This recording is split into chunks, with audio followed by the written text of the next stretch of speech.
د لوی سشتن تعالی په نامه السلام علیکم و رحمت الله و برکاتو. د جلالت ماب رئیس جمهور لومړی مرستیال صاحب، وزیره صاحبه، ټول حضار و ځوانان اجازه وقت ما بخیر. حضار گرامی، حکم خداوند، رسولشان و قرآن کریم که ما به او ایمان داریم الحمدلله ای است که شما مسلمان ها بین خود آشتی کنین، شما مسلمان ها بین خود صلح کنین، شما مسلمان ها در یک صف واحد باشید و بین خود اتفاق کنید. اطفال، زنان و ریشسفیدان آزار نتین. شلاق زدن و کشتنش خو گپ دور است. در مسجد و کوچه و جامعه انتحار انفجار نکنین. زیر نام جهاد قرآن شریف نسوزانین. پل و پلچک و مکتب و ویران نکنین. ولی بدبختانه تقریبا 20 سال است که ما به گروه افراطی و توریستی که به نام طالب می جنگن روبرو هستیم. اینا خود مسلمان هم میگه، افغان هم میگه و میگه که ما مجاهد هستیم، ولی نه حکم خدا را قبول داره، نه حکم رسول قبول داره، نه قرآن پاک قبول داره، نه افغانیت امرای ما قبول داره، نه مسلمانی را قبول داره. فقط صاحب دو پای یک مذاکره به خاطر عیسی که ما افغانستان برباد میکنم، ولی او خدا زدا نمیفهمند که ما جوانام دو پای یک مذاکریم که ما افغانستان آباد میکنیم.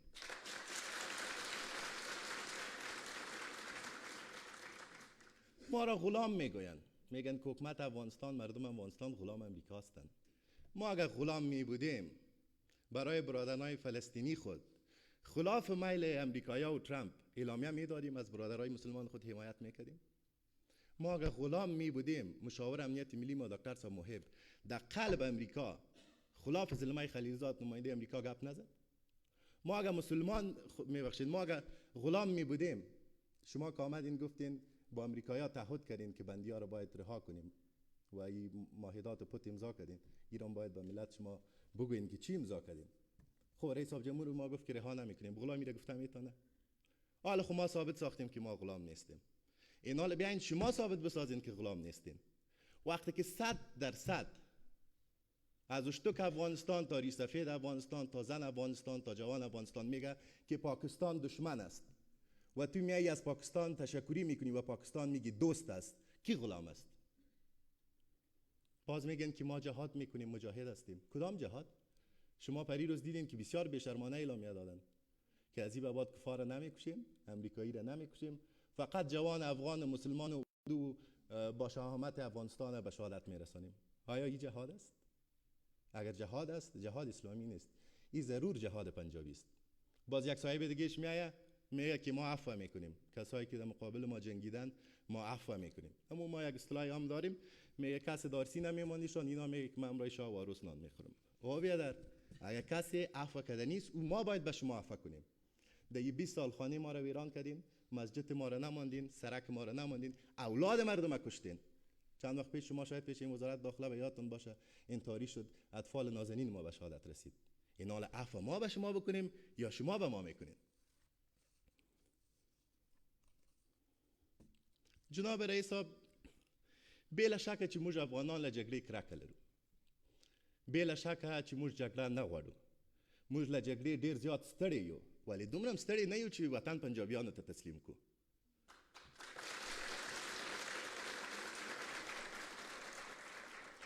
عیسی دې دا خوب ګور ته یوسي چې دا ځلې د افغانستان اردو او وسله وال فوز وپاشل سي، ګور ته دې یوسي دا خوب. ځکه نن هم خدای هم ولس د افغان امنیتي ځواکونو سره دی. دا زه چې څونه په جرأت او غرور غږېږم، که رئیس صاحب جمهور دی، که دا نظام ده، که دا خوند دی، که دا جمهوریت دی، دا ټول زموږ د امنیتي ځواکونو له برکته دی، د دوی د قهرمانیو له برکته دی. که په دې وطن کې قهرمان دی هم زموږ امنیتي سرتیری دی، که اتل دی هم دی، او که په واقعي معنا چا په دې وطن کې جهاد کړی وي هغه زموږ امنیتي او دفاعي سرتیری دی. او پر طالبان مو دغه غږ دی که جهاد زده کوئ، راځئ زموږ د امنیتي سرتیرو څخه زده کړئ چې څنګه وطن وساتئ، څنګه د ناموس نه دفاع وکړئ او څنګه له دین نه دفاع وکړئ.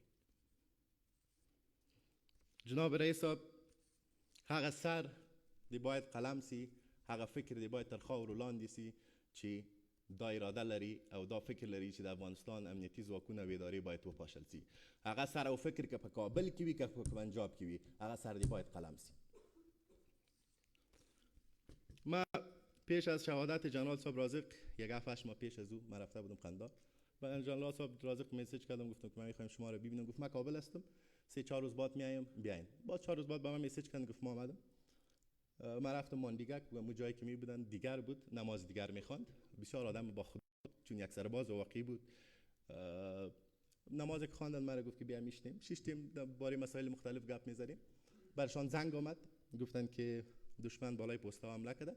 بسیار ناراحت بود، اذیت بود. باز من از پیش پرسان کردم که جنرال صاحب خسته هستی؟ گفت والا ها امی 1-2 هفته است که من تقریبا 3 ساعت خو میکنم دیگه کار میکنم.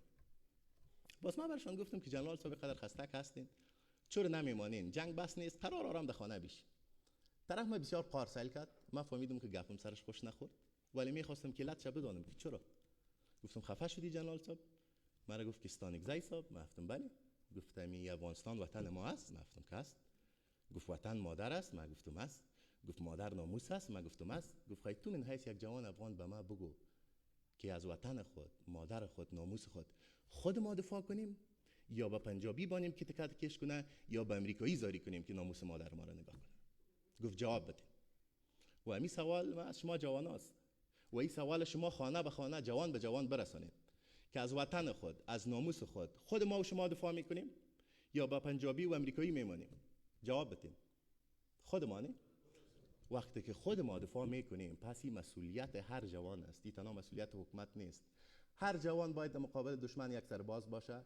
هر جوان باید در مقابل دشمن یک دستگاه باشه. هر جوان باید در مقابل دشمن یک شبکه باشه. توییت کنین، فیسبوک نشته کنین، مرکه بتین، مقاله نشته کنین، فکر دشمن از افغانستان گلمش جمع کنین. جناب رئیس صاحب، برای آبادی وطن شما که هر گام بردارید با قاطعیت برتان میگیم که تمام جوانا با شماست. در مقابل هیچ زور فشار تسلیم نشید. خدا نخواسته که یک روز آمد که نوجوانان از 4 طرف شما را تنها گرفتن و فکر کردید که تنها هستین یا زیر فشار هستین. فقط از پشت تریبیون سر مردم خود یک صدا بزنین و ببینین از پیر تا جوان، از طرفدارتان تا بی‌طرفدان، به میلیون ها افغان جناب رئیس صاحب پشت شما استاد میشه. چون امروز افغانا میفهمه که جنگ شخصی محمد اشرف غنی نیست. این جنگ امرالله خان نیست. این جنگ افغانستان با پنجاب است و ما تسلیم پنجاب نمیشیم.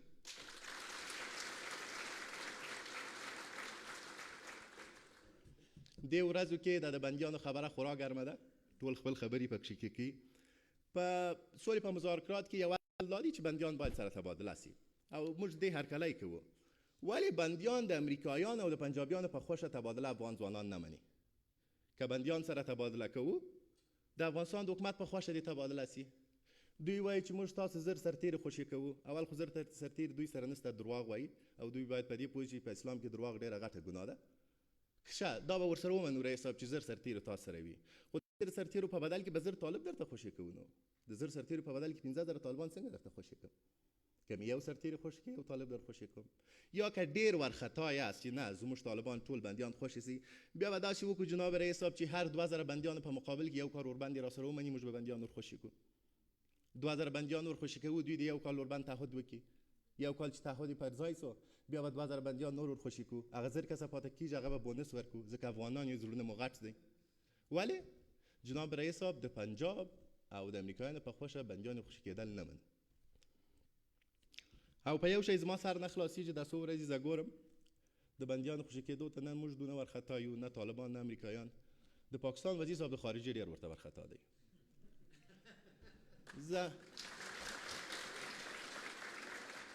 زه نه پوهېږم چې په دا انتاریو کې ورور بندې دی، د کاکا زوی دی، یخ شي دی، څه کیسه ده. ولې پیام مو دا دی ورته چې که تاسو کې واقعا انسانیت یې او پر بندیان د زړه خوږوئ، زموږ د معزز مشر او ځوان رهبر منظور پښتین او د ملګرو ځواب ولې نه وایاست چې په زرهاو بېګناه پښتانه مو بندیان کړي دي، وژلي دی. دا په زرهاو بېګناه بلوڅان چې تاسو بندیان کړي وژلي، د هغو ځواب ووایاست. څو چې تاسو د هغه ځواب به نه وایاست په ډېر بخښنې سره، ولې ډېر بد کوئ چې زموږ په کورنۍ مسایلو کې تاسو مداخله کوئ. تاسو یو پلا خپل جنجالونه حل کړئ بیا زموږ په کورنۍ مسایلو کې مداخله وکړئ. او جناب رئیس صاحب په آخره کې زه غواړم چې د یو ځان په صفت دغه څلور طرفو ته خپل پیام واضح کړم. لومړی جناب رئیس صاحب تاسو ته لومړی خو زموږ سرې کرښې د ځوانانو معلوم دی، نه جمهوریت جناب رئیس صاحب د معاملې وړ دی، نه زموږ خپلواکي، نه زموږ د خوندو حقونه. پر دې باندې نسو تېرېدلی. په دویمه قدم کې جناب رئیس صاحب ستاسو څخه حکومت څخه ټول څه مو دا غوښتنه ده چې سرې کرښې باید په ډېر دقت ترسیم سي او بیا ولس ته وړاندې سي، ځکه که خدای نخواسته موږ او د ولس په مابینځ کې بې باوري ایجادېږي، فاصله ایجادېږي، دا د وطن او د ولس په خیر نه ده. په درېیم قدم کې جناب رئیس صاحب د هیئت موضوع ده. هیئت باید کوچنی هیئت وي، مسلکي هیئت وي، داسې یو هیئت وي که 15 کسه وي، که 4 کسه وي، که 10 کسه وي چې د افغانستان څخه دفاع وکړي، د افغانستان د ځوان څخه، د میرمنو څخه په مشخص ډول افغانستان د سرتیرو څخه باید دفاع وکړي. او تر هر څه مهم جناب رئیس صاحب هیڅ رهبرزاده، هیڅ د قمندان صاحب زوی، هیڅ د جهادي صاحب زوی د افغانان د ځوانان استازیتوب نشي کولی. بیا تکراروم، جوانای افغانستان از خود نماینده دارند. رهبر و رهبرزاده نمیتونه که از ما در این پروسه نمایندگی کنن. او جناب رئیس صاحب په آخرو کې موږ داسې احساس کوو بدبختانه چې د کلو او د شارو په منځ کې جناب رئیس صاحب د ځوانانو په منځ کې دا ارتباط او رابطه سره قطع شوې ده جناب رئیس. او امرالله خان جناب معاون صاحب ناست دي، په دې موضوع دی ډېر ښه پوهېږي. په استخبارات کې یو مقوله ده، وایي کوم ځای کې چې تاسو نه یاست هلته ستاسو دښمن وي. که خدای نخواسته موږ فاصله واخلو، که خدای نخواسته هلته زموږ برنامه وي، که خدای نخواسته هلته زموږ رابطه نه وي، نو جناب رئیس صاحب هلته په کلو کې به د دشمن برنامه و اسلحه وي. نو د دې لپاره جناب رئیس صاحب جدا غوښتنه مو دا ده. او یو شی چې موږ د کلو پرتولي سیمو ځوانان سره ګورو جناب رئیس صاحب، دوی سخت په عذاب دي د شپې عملیات څخه او بمبار څخه. او جدا جناب رئیس صاحب غوښتنه کوو چې پر دې باندې تاسو نور هم جدي توجه وکړئ، ځکه له یوې خوا جګړې ځپلې دی، کار نشته، تعلیم ته لاسرسی نه لري، بل چې 15 کسه ځوانان بیچارهګان بانډار ته یا مجلس سره ټول سي، یا پر هغه چاپه ویل کېږي یا بي بینجا اردو راځي پر هغه بمبار کړي. نو دې لپاره جناب رئیس صاحب دا مو جدا غوښتنه ده چې یو داسې برنامه تاسو 15 کلن حکومت کې ترتیب او تنظیم سي چې د کلي ځوانانو باندې موږ باید د هغو لپاره برنامه ولرو. په دویم قدم کې زموږ ستراتیژیک پارتنران او ملګرو ته پیام دی، امریکایان، چې دوه هندوانې په یو لاس کې نه نیول کېږي که دو تربوز شما در یک دست گرفتن نمیتونید. تاسو دا معلومه کوي چې زموږ ملګري است که د پاکستانیانو ملګري است، که د هغوی ملګري است بیا زموږ ملګري کېدای نسي. او که تاسو د ترهګرو ضد یاست، که تاسو غواړئ چې په افغانستان سیمه کې ترهګر له منځه ولاړ سي، نو بیا خو تیاري او غټ غټ بمونه شکر ډېر ښه لري، یا هلته په پاکستان کې د ترهګرو مرکزونه وتړئ، او که نه تړئ نو بمبار یې کړئ که تاسو واقعا غواړئ چې ترهګر له منځه ولاړ سي. او لطفا پر موږ دا احسان مه اچوئ چې موږ په بیلیونونو او تریلیونونه ډالره پر تاسو باندې مصرف کړي دی. نه رئیس صاحب جمهور تاسو ته ویلي وو، نه موږ درته ویلي چې تاسو مصرف وکړئ. او خپله سیگار وایي، سیگار میگه که در هر 10 دلار 5-6 دلارش 5 دوزی شده مو طرف رفته. نو پر موږ دې څوک جناب رئیس صاحب احسان نه اچي. موږ یو چې نن دوی په امنیت کې دی، که نن زموږ افغان امنیتي ځواکونه نه وای، دوی ولکه په واشنګټن او په نیویارک کې داسې د امن ژوند کړی وای. دریم پیام جناب رئیس صاحب زموږ سیاسي مشرانو او احزابو ته دی. بدبختانه زه نن د شرم او خجالت احساس کوم چې زه خپل پر سیاسي مشرانو او احزابو باندې غږ کوم چې راځئ سره اتفاق وکړو او یووالی وکړي. حال دا چې دوی باید پر موږ غږ وکړي، موږ ځوانان یو چې اتفاق اتحاد وکړي، ځکه ما 40 سال د کلیه کې دیگه زدیم، هیڅ چیز جور نامد، وطن تباه کړیم. نو سیاسي مشرانو، معزز مشرانو، زموږ هیله دا ده چې تاسو د افغانستان لپاره لاسونه سره یو کړئ، خپل د شخصي ګټو نه تیر سئ او خپل صف واضح کړئ. نن ورځ ده چې تاسو زموږ پر خوا یاست، او که زموږ پر خوا نه یاست چې بیا موږ جدي غبرګون سره مخ سئ. او په آخر کې جناب رئیس صاحب طالبانو ته مو پیام دی د یو ځوان په صفت. په ورور مو ورته وویل، بیا یې ورته وایو، په انډیوال مو ورته وویل، په وطندار مو ورته وویل. طالب ته یو ډېر واضح پیام ده جناب رئیس صاحب چې ستا او ستا د اولاد کور پنجاب هیڅکله نسي کېدلی. ستا کور که و یا به کابل یا به قندار یا به مزاري، پنجاب ستا کور نسي کېدلی. دلته نه ستا د اولاد څخه څوک شناخته کارت غواړي، نه ورته په مهاجر وایي خپل کور یې دی، که مدرسې ته ځي مدرسې ته ولاړ ځي، که مکتب ته ځي او که پوهنتون ته ځي. ولې پنجاب ستاسو کور نسي کېدی. د پنجاب لپاره تاسو دا وطن لطفا مه ورانوئ او زده کړه وکړئ. ملا عمر اخوند چا ووژل؟ ولې د ملا عمر اخوند مرګ ایسای در سپورت ساتلی وه که پنجاب ستاسو ورور او عزیز وي؟ ملا منصور په امریکایانو چا ووژل؟ خو دغه ایسای کوردینات ورکړه. ملا برادر دا اوس چې ستاسو مذاکرات مخ ته بیایي، تر 10 کاله ډېر د ایسای په بند کې نه وساتلې. او که بیا هم تاسو نه وشارېږئ، نو لومړی خو مو د خدای څخه دا تمنا ده چې تاسو ته د هدایت وکړي او که هدایت نه کړي دعا به دا کوو چې الله تعالی کمبله ټوله کړي موږ له جنجال خلاص شو. او په آخر که جناب رئیس صاحب بین ما و اینا فرقش همیست که یک افغانستان رنگ رنگ و یک امارت سیاه و سفید و ما جوانای افغانستان از یک افغانستان رنگارنگ حمایت میکنیم. ډیر زیات مننه. کور ودان.